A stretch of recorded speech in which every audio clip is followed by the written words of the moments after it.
American words that I can't say in the UK because no one either understands them or loves to make fun of me for saying these words. Yeah, hello, my friend. I'm here to make fun of you as a German man to the American, okay? Let's go. First up, we have eggplant. And this is known in the UK as an aubergine or an aubergine. I don't even know. First of all, it is an aubergine. It comes from French. There are no eggs growing on the plants, so I think the British, they win this one. The aubergine is just what it is called. I've never heard that in my life, literally never. And I consider myself to be a cultured person. Why have I never heard that before? Never in media or like the news. Because there are not many interesting news stories in the media or the news about the aubergine plant. It grows, we pick it, we buy it, and we eat it. What more do you want? This one really altered my brain chemistry. You know, altering your brain chemistry is a good thing. You know, it's good to keep your mind flexible. Cilantro is called coriander here. Once again, I've never heard that. Some things I've heard of before, but coriander is a first for me. I've never heard that ever in my life. Yeah, okay. This one you can explain, fine, but in German also. So I agree with the English again. The British people have this one correct. We have cash register, which in the UK is known as a till. Now, this one I've heard of before. I don't think it makes any sense. It's a cash register. In it goes cash. Till is just like, it's so vague. And it's like, what even is a till? Like, what could be inside? Agreed. Here, your logic is all over the place.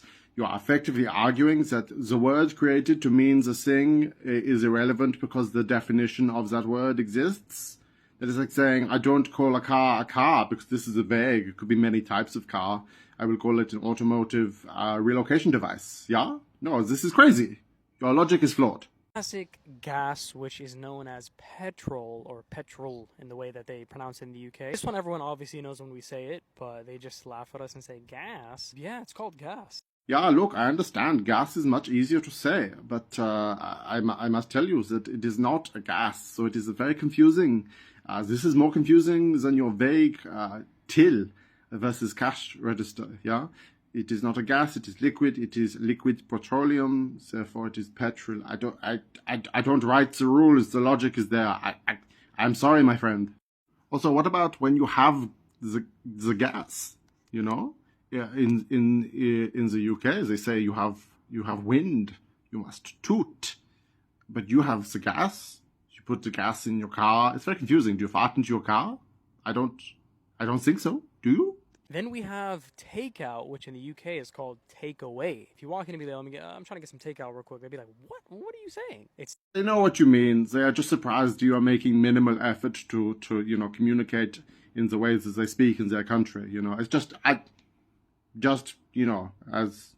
a side note, which, don't worry, I know is completely ironic. The British are not famous for going to other countries and trying to speak the language correctly, but I'm just saying, this is the feeling. Hood of a car, which they call a bonnet of a car. That one is so silly. What in the world is a bonnet? I never understood. A bonnet and a hood are the same damn thing. They are different words for the same thing. You both are things that go on your head.